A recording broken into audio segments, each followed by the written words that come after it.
Só que Deus está dizendo eu te ungi por profeta. E por profeta te dei as nações. Ou seja, se você se submete ao que eu te ungi, ao que eu te capacitei, ao que eu te chamei, aos meus pensamentos, eu sujeito todas as coisas a você. É o que Jesus veio dizendo: buscai o reino de Deus e a sua justiça, e todas as demais coisas, que você se mata por elas, elas serão acrescentadas. Isaías 55, todos acharam? Verso 8. Aqueles que quiserem também pode acompanhar aqui na tela. Assim vai dizer a palavra de Deus: pois os meus pensamentos não são os pensamentos de vocês,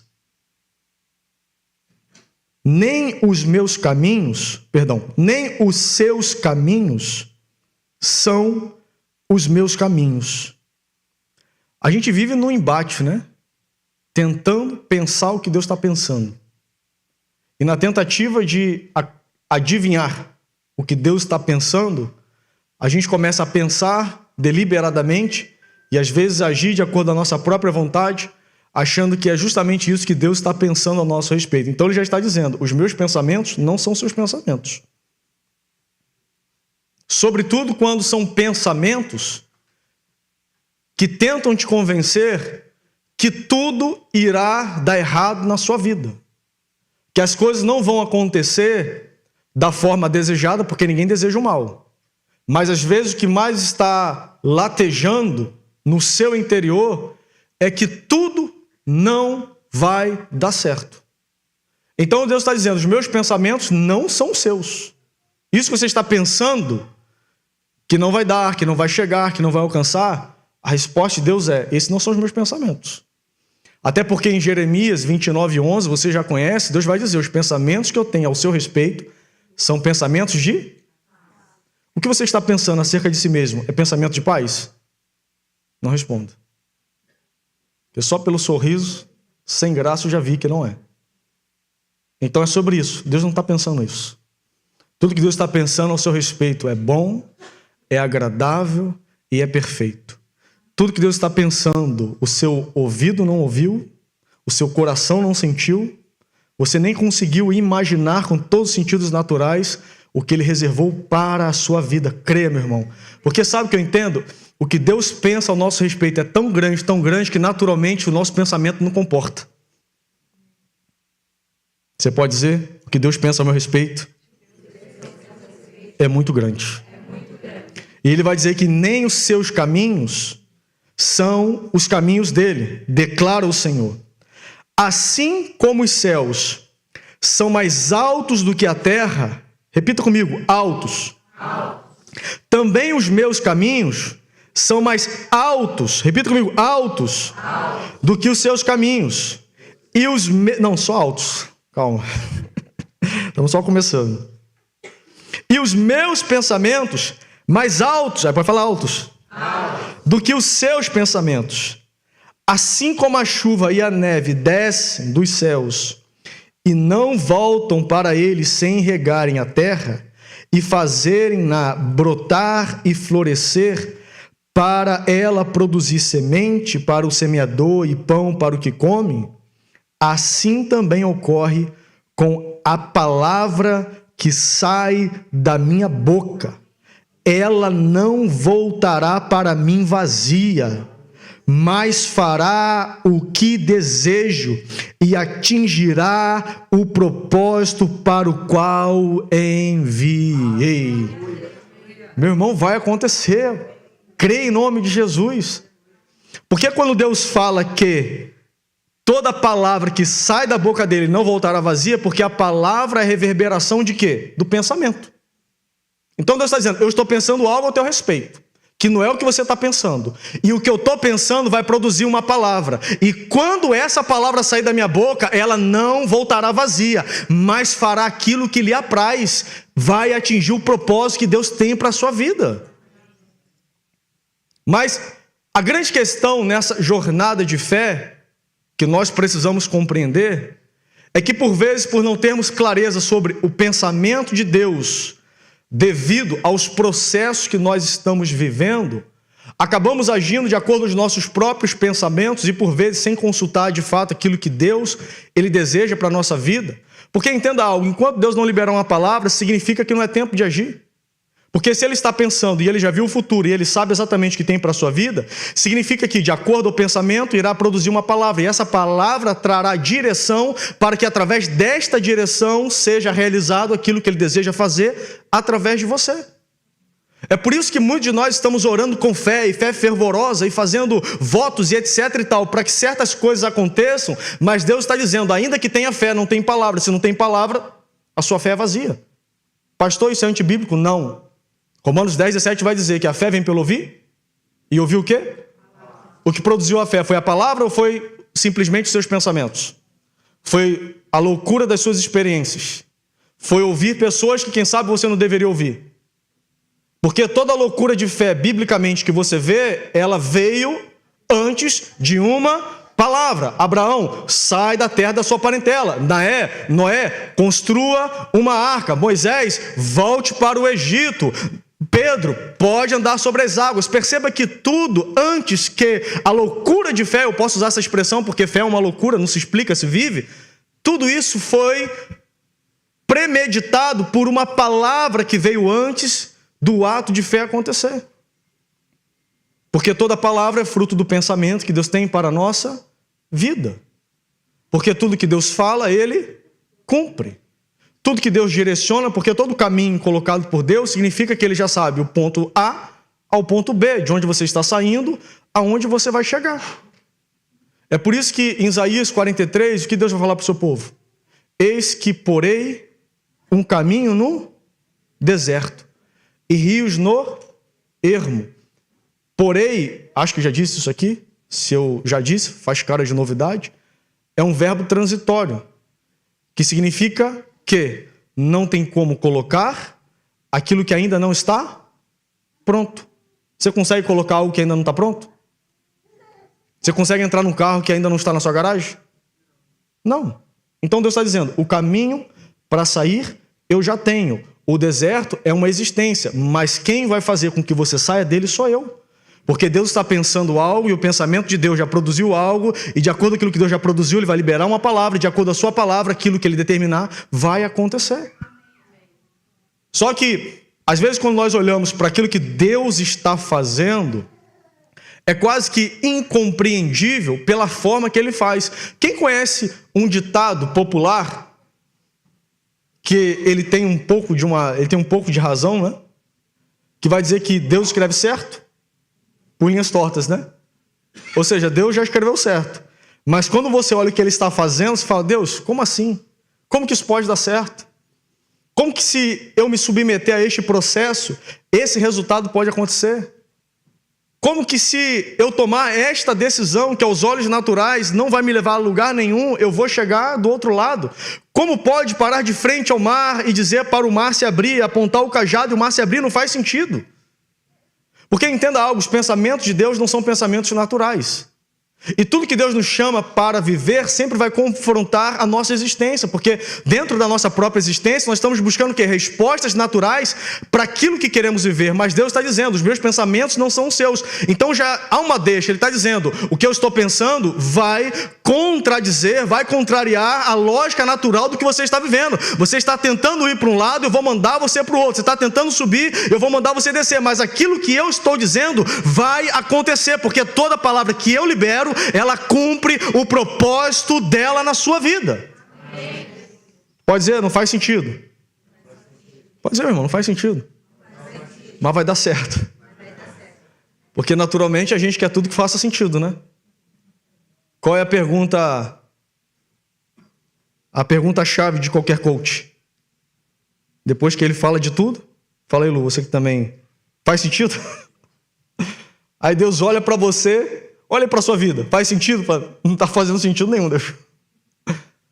Não faz sentido nenhum quebrar essa sociedade, não faz sentido nenhum me mover geograficamente, não faz sentido nenhum tomar essa decisão, não faz sentido nenhum retroceder, não faz sentido nenhum deixar de falar, não faz sentido nenhum cortar o elo, não faz sentido nenhum. Porque naturalmente nós queremos respostas naturais para aquilo que estamos vivendo. Mas se Deus está dizendo o meu pensamento é diferente do seu, significa que os pensamentos de Deus, que são sobrenaturais, vai contrariar a lógica humana daquilo que nós estamos vivendo. Quem aqui já se sentiu contrariado por Deus? Quem aqui já ficou revoltado com Deus? Deus chega para Moisés e fala: Moisés, vá lá falar com o faraó. Senhor, eu sou um homem de duros lábios. Algumas versões vai dizer que ele era gago, né? E aí existe aqui uma contradição, não se sabe ao certo, é contraditório. Mas ele vai dizer: eu sou um homem de duros lábios. E Deus, ele se irrita literalmente com Moisés e falando: então leva o seu irmão Arão com você. Deus chega para Abraão e fala: vai nessa tua força, varão valoroso, porque você vai libertar Israel das mãos de Midian. Aí você tem um homem que ele está escondido, então isso é um sinônimo de alguém que está com medo, malhando trigo no largar, escondido dos medianitas. E aí Deus chega para esse cara e fala: vai nessa tua força, varão valoroso, porque nessa tua força você vai livrar Israel das mãos dos medianitas. Então, o que se vê, o que Deus estava pensando para Gideão, é que através da palavra que ele estava liberando, Gideão iria livrar Israel das mãos dos midianitas. Mas naturalmente não fazia sentido. O que eu estou tentando te dizer, meu irmão, aqui há alguns minutos, é que o que Deus quer fazer na sua vida não faz sentido. E o fato de não fazer sentido, você está resistindo ao que Ele está dizendo. E Ele já está dizendo: os meus pensamentos não são os seus pensamentos, os meus caminhos não são os seus caminhos. Porque assim como os céus são mais altos do que a terra, os meus pensamentos são mais altos do que os seus, e os meus caminhos são mais altos do que os seus. Por uma questão muito óbvia. A nossa visão é limitada. A visão de Deus é uma visão onisciente. Ele vê tudo, em todo tempo, em todo espaço, em todas as eras. Por uma questão muito simples. Você é fruto de um Criador, você não é o Criador. E todo aquele que o criou com um propósito. Então, se ele criou, ele sabe exatamente a razão pela qual ele te fez, e ele sabe exatamente o que ele já preparou para você. Só que o fato de estarmos resistindo e não submetermos plenamente à vontade dele, nós estamos paralisando, nós estamos atrasando aquilo que Deus quer fazer. Então Deus também não pode liberar uma palavra na vida daquele que não está totalmente inclinado a saber qual é a sua vontade, porque por vezes obedecer à vontade de Deus é permanecer no lugar, e nesse mesmo lugar, sem se mover neste lugar, sem saber para onde ir, porque o único lugar que Deus te disse que é para ficar é neste lugar. Como que se prova a obediência de um filho? É quando você tem que toda hora ficar falando e chamando a atenção dele? Ou quando você fala uma única vez e ele obedece sem que uma outra ordem seja dada? Então, às vezes, Deus está te provando, sabe aonde? Na sua desobediência. Porque Ele já liberou uma palavra. Ele disse: permaneça, fique. E você está resistindo àquilo que Ele disse. Então Deus não pode liberar uma outra ordem enquanto você não obedecer à primeira.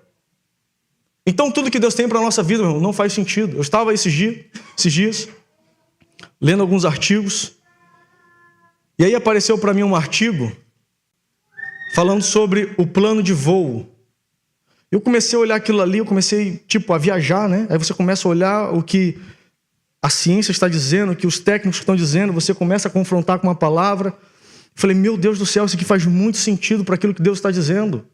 Porque quando você olha para isso aqui não faz muito sentido. Quando você olha para a palavra também não faz muito sentido. Só que no final das contas, aquilo que Deus disse e aquilo que está sendo falado através da ciência faz todo sentido. Eu trouxe aqui uma imagem. Coloca aí, Davi, a imagem, a primeira. Está aí na agulha? Cadê a equipe da mídia? Isso. Eu estava lendo um artigo, vou até ler um pedaço dele para vocês, que quando um piloto ele faz ali a projeção do voo, eu não sei se tem algum piloto aqui na... Talvez eu possa falar alguma besteira, né? Mas não sou especialista no assunto não, sou pregador, tá? Mas eu gosto às vezes de dar uma passeada em outras áreas para entender um pouco, porque tudo, de alguma forma, ensina a palavra de Deus. A Bíblia vai dizer que a sabedoria está gritando por todos os lados. E aí, olha só, quando você traça uma rota do Japão para Nova York, ali não saiu, mas é Nova York, tá? Aqui nos Estados Unidos. Você tem uma linha reta e você tem uma linha curva, né? Que é uma linha tridimensional. Tridimensional. Ela sai do ponto A, passa pelo ponto B até o ponto C. Tecnicamente, aos olhos naturais olhando, eu te faço uma pergunta. Qual é o trajeto mais curto? Da linha vermelha ou da linha negra? A linha vermelha, né? Não é óbvio? Os voos de avião não seguem uma linha reta nos mapas convencionais, mas sim uma rota curva. E essa escolha vai além de qualquer questão técnica. É uma adaptação à própria curvatura da Terra. Curvatura. Aramachi. Estava falando língua já. Na geometria que aprendemos na escola, alguém foi para a escola? Que seja pelo menos a primeira série, né? A menor distância entre dois pontos é uma linha reta, como nós vemos aqui, certo? Mas isso se aplica nas superfícies planas, como uma folha de papel. Quando consideramos o formato esférico da Terra, a menor distância entre dois pontos se torna um arco de círculo máximo, conhecido como a rota ortodrômica. Esse conceito vem da geometria esférica, que descreve corretamente trajetórias em superfícies curvas. E é essa abordagem que os planejadores de voo utilizam. Ao traçar as rotas mais curtas para economizar tempo e combustível, eles seguem as ortodromias, que representam um caminho mais eficiente na realidade tridimensional do globo terrestre. Vocês entenderam isso aqui? Assim, essas rotas aéreas são uma ortodromia, que do ponto A ao ponto C, passando pelo ponto B, ou seja, é uma curva tridimensional, você vai gastar 6.700 milhas náuticas. Quando você traça a linha reta, que na geometria seria o caminho mais curto, mas quando falando-se das alturas, torna-se o caminho mais distante comparado ao ponto negro, a linha negra. Na loxodromia, 7.200 milhas náuticas, ou seja, pela distância aérea ortodrômica, você está economizando 500 milhas a menos. Quando você olha para aquilo que você naturalmente está planejando, parece que os seus caminhos são mais rápidos, são mais curtos. Suas conexões, seu conhecimento, seu recurso, sua rede de network, seja o que for, parece que vai chegar mais rápido. E naturalmente é assim que a gente faz os nossos planos naturais, né? A gente calcula diretamente do ponto A ao ponto B. O que eu preciso para sair do ponto A e chegar no ponto B. Mas quando você olha o que a palavra está dizendo, aí agora eu volto para a Bíblia, assim como os céus são mais altos do que a terra, também os meus caminhos são mais altos do que os seus caminhos, e os meus pensamentos mais altos do que os seus pensamentos. Então, em outras palavras, o que Deus está nos mostrando? O caminho que Ele tem para a nossa vida, ainda que olhando naturalmente parece que vai demorar muito tempo, Ele está dizendo, o que eu tenho para você é mais rápido. O que eu tenho para você vai economizar força, energia, emoção, vai economizar muito mais daquilo que você tem desperdiçado pela sua própria força, por achar que do seu jeito vai ser melhor, vai ser mais rápido, vai ser mais eficiente. Deus está dizendo, não. O que a Bíblia está dizendo, até a ciência está comprovando. As alturas, já viu coisas que você não viu. Das alturas, Deus já planejou algo que você não planejou. Das alturas, Deus já calculou, ainda que tridimensionalmente. Vai ser mais rápido, vai ser melhor, vai ser menos cansativo e você vai chegar no destino que Deus preparou para você. Amém. Isso é surreal. Por isso que Romanos 11:33 vai dizer, ó profundidade da riqueza, da sabedoria e do conhecimento de Deus. Quão insondáveis são os teus juízos, e inescrutáveis são os seus caminhos. Quem conheceu a mente do Senhor? Ou quem foi seu conselheiro? O que Deus tem para a nossa vida é inescrutável. O que é inescrutável? Não se consegue prescrutar.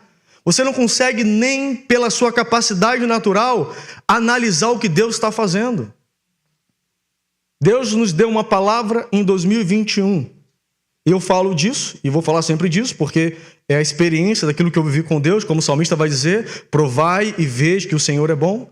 E Deus vai e nos tira de Cachoeiras de Macacu, que era a nossa cidade, onde a gente estava ali já com a nossa família estruturada, e Deus nos dá uma palavra para ir para São Paulo. Aí a gente vai para São Paulo.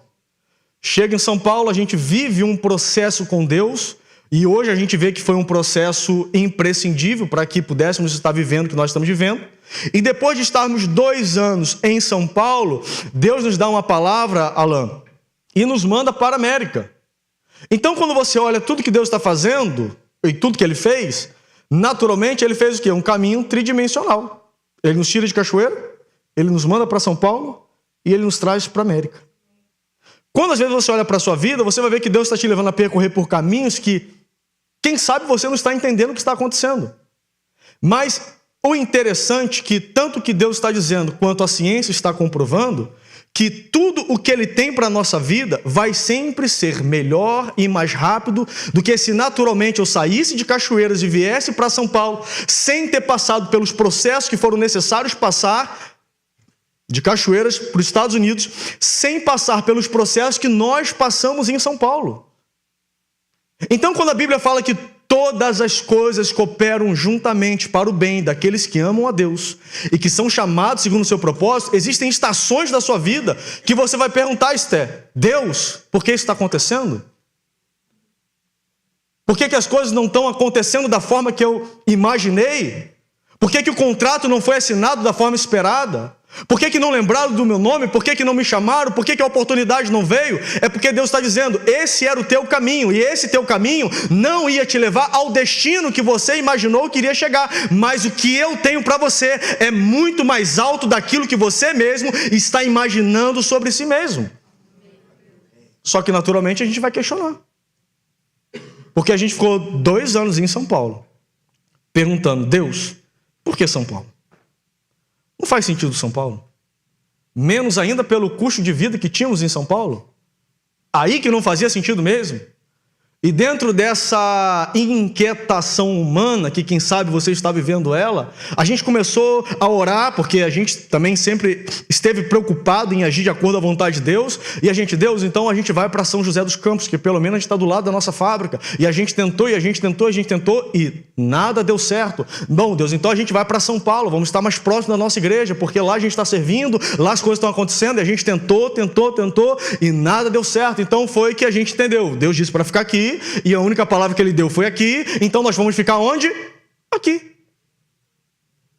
Porque quando você não entende a rota que Deus está traçando, você corre um grande risco de voltar para o ponto A. É por isso que tem muitos de vocês questionando, será que porque o documento não saiu, porque a empresa ainda não prosperou, é tempo de voltar para a América, para o Brasil? Aí eu te faço uma palavra, Deus te deu uma palavra para voltar? Porque toda palavra, biblicamente falando, é sempre para avançar. Abraão, saia. As portas do inferno, como ele disse para Pedro, não prevalecerão contra a minha igreja. É sempre uma palavra de avanço. Então, ainda que você não entenda, tenha certeza de algo. Deus está trabalhando em cada estação da sua vida. E ainda que pareça, naturalmente falando, que está demorando, não está. Porque se fosse pela sua própria força, você nunca chegaria. É igual empresário, né? Quem é que é empresário? Levanta a mão. Empresário tem uma coisa muito engraçada, né, Carlão? O cara que tem o nome mais bonito da igreja, Carlos. Vamos aplaudir o Senhor por esse nome? Pode, aos invejosos. A gente é assim, né? A gente vai para a folha, a gente planeja tudinho. Vou vender, vou comprar, e vai dar tanto de resultado. Não é assim? Na folha, meu irmão, tudo acontece. Quando você vai para a realidade, você às vezes fica no meio do caminho e ainda fica devendo os outros. Porque naturalmente a gente faz os nossos planos, mas o que a Bíblia vai dizer é o homem compete fazer planos, tudo certo. Mas a resposta certa vem da boca do Senhor, porque Ele já viu o que você não viu. Ele já planejou o que você, com todas as suas habilidades, não está conseguindo desenvolver. Você crê que Ele está agindo nessa situação, meu irmão? Quem está entendendo o que Deus está falando? Efésios 3:20 vai dizer: aquele que é capaz de fazer infinitamente mais do que tudo o que pedimos ou pensamos, de acordo com o seu poder que atua em... É bom que você faça planos, porque na medida em que os seus planos vão sendo frustrados, os planos maiores de Deus vão sendo realizados e você nunca vai poder dizer que aconteceu porque os seus planos deram certo. Porque você pede e pensa uma coisa, mas Deus está dizendo que Ele faz infinitamente mais de tudo que pedimos ou pensamos. Está orando? Continue orando. Amém. Glória a Deus. Está pensando? Continue pensando. Amém. Glória a Deus. Mas o que Deus está dizendo, se eu faço o que você está orando, o que você está pedindo, você vai dizer que fez, aconteceu porque você orou, porque você pensou, porque você pediu. Não. Eu vou fazer além, para que não haja dúvida de que fui eu quem fiz. Pedro ficou a noite toda ali, né? Faz assim comigo para ficar didático. Você faz assim, ó. Você aqui na América, ó. Manda documento para imigração e volta. Protocola tudo, né? Agora vai. A rede volta vazia, nada acontece. Monta uma sociedade, só se passa a perna. Alguém mais aí? Joga rede vazia, rede vazia. E Deus vai deixando. São os seus pensamentos, são os seus planos. Aí Deus move uma situação de acordo ao querer, à vontade dele.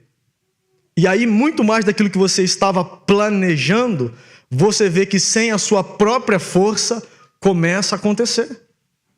Todas as batalhas na Bíblia, como foram vencidas? Sempre o povo de Deus estando desfavorecido naturalmente falando. Era Gideão com 300 contra milhares de midianitas.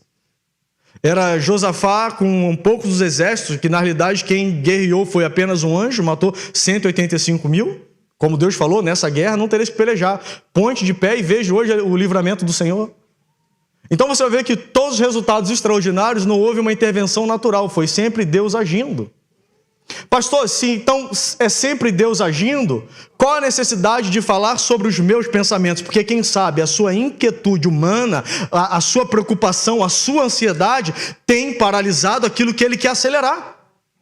Então por que Deus traz uma palavra como essa? Porque Ele quer trazer calma ao seu coração, Ele quer que você estacione, pare por um pouco e veja o que Ele quer fazer, porque não é por força e nem é por violência, mas é pelo poder do Senhor através da sua vida. É o que a Bíblia está dizendo. Ele vai fazer infinitamente mais do que tudo que pedimos ou pensamos, de acordo com o seu poder que em nós opera.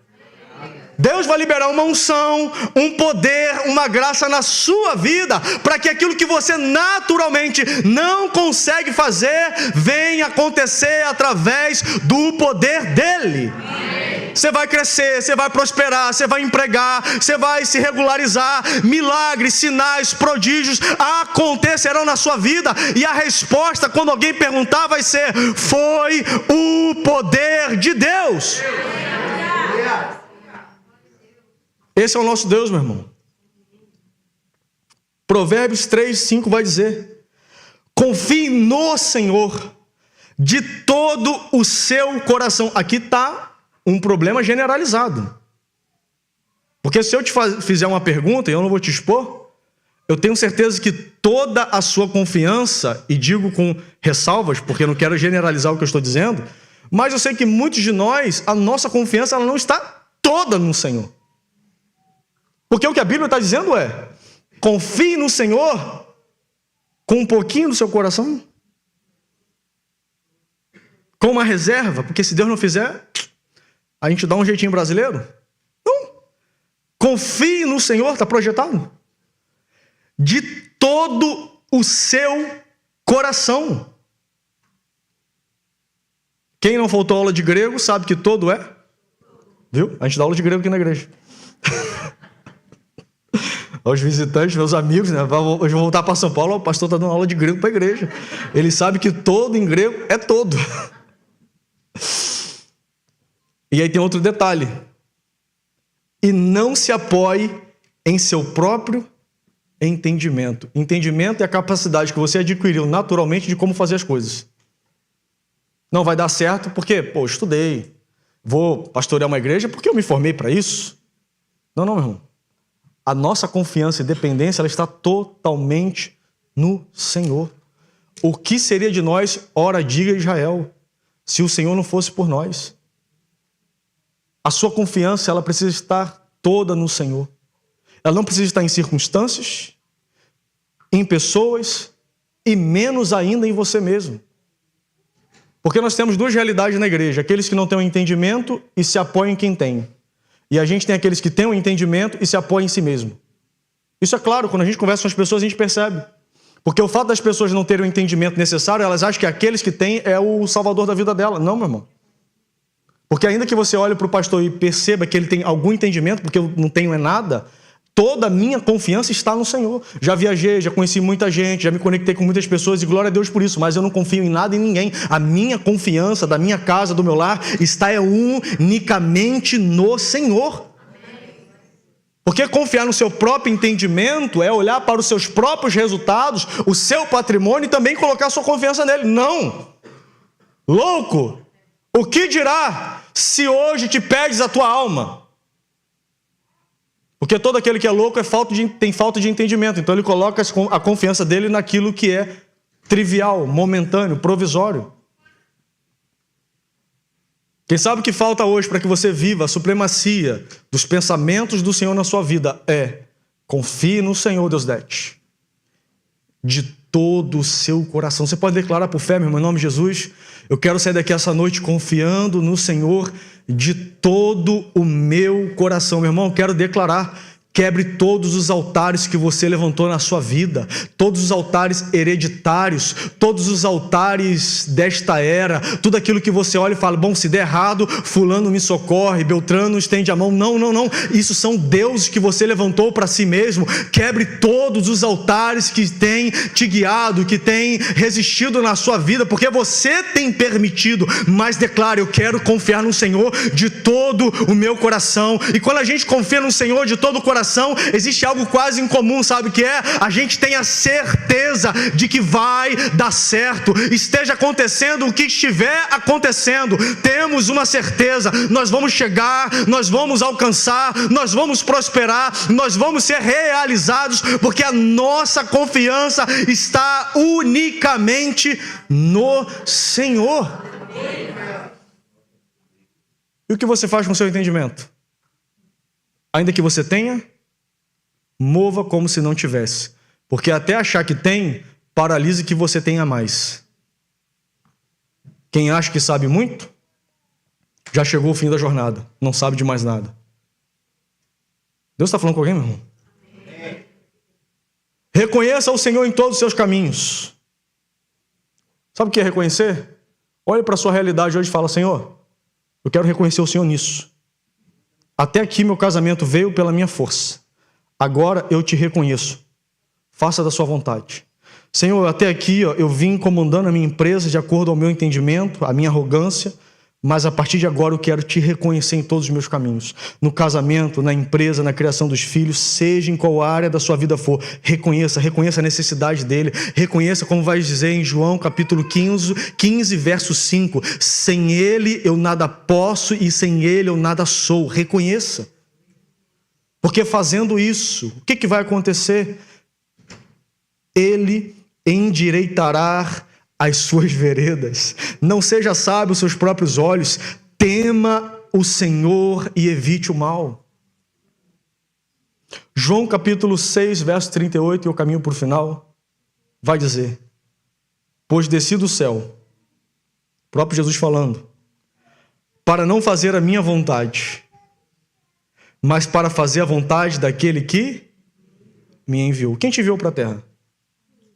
Jeremias capítulo 1, Deus vai dizer para o profeta: desde a eternidade eu te conheci, e no ventre da sua mãe eu te ungi, e por profetas te dei as nações.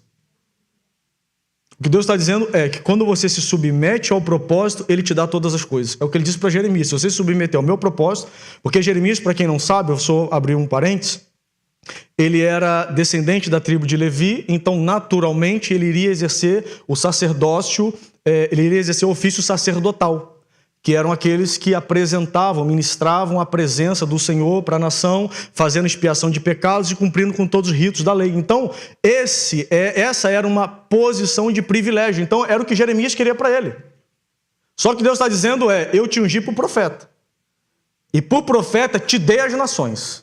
Ou seja, se você se submete ao que eu te ungi, ao que eu te capacitei, ao que eu te chamei, aos meus pensamentos, eu sujeito todas as coisas a você. É o que Jesus veio dizendo: buscai o reino de Deus e a sua justiça, e todas as demais coisas que você se mata por elas, elas serão acrescentadas. Então é o próprio Jesus dizendo: pois desci do céu, não para fazer a minha vontade. Meu irmão, eu quero declarar que todas as suas vontades serão frustradas, para que as vontades de Deus prosperem na sua vida. E tenha certeza que as vontades dele é boa, é agradável e é perfeita. Eu quero declarar que aquilo que o seu ouvido não ouviu, que aquilo que o seu coração não sentiu, que nem chegou no mais íntimo do seu coração, essas são as coisas que Deus tem preparado para a sua vida. Mas é imprescindível, é necessário que toda a sua confiança esteja no Senhor. Amém. Então é interessante que Jesus está dizendo: eu desci do céu não para fazer a minha vontade.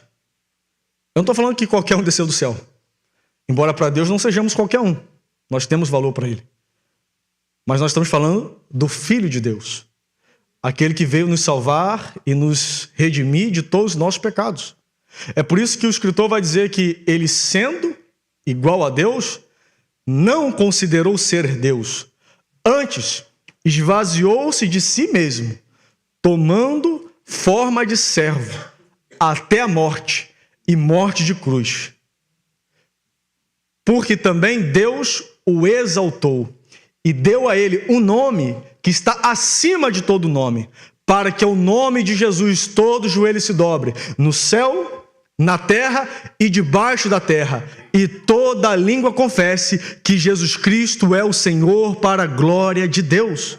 Então, quando você vem para cá para fazer a vontade do Pai, quando você vem para cá para caminhar de acordo com os pensamentos e tudo aquilo que Ele tem para você, tenha certeza que Ele vai te dar muito mais do que aquilo naturalmente você tem buscado para si mesmo. O caminho vai ser mais curto, vai ser mais rápido, vai ser menos cansativo, vai ser menos doloroso, mas é tempo de você baixar suas guardas e dizer: Senhor, cumpra em mim o seu querer. Nós temos um modelo perfeito a seguir, Cristo Jesus. Ele disse: eu não vim para cá para fazer a minha vontade, mas a vontade daquele que me enviou. E eu quero declarar: Deus te enviou para a América, não para você viver uma vida de América, mas para viver os planos, os sonhos, o projeto que Ele tem para a sua vida, em nome de Jesus. Se coloque de pé, meu irmão.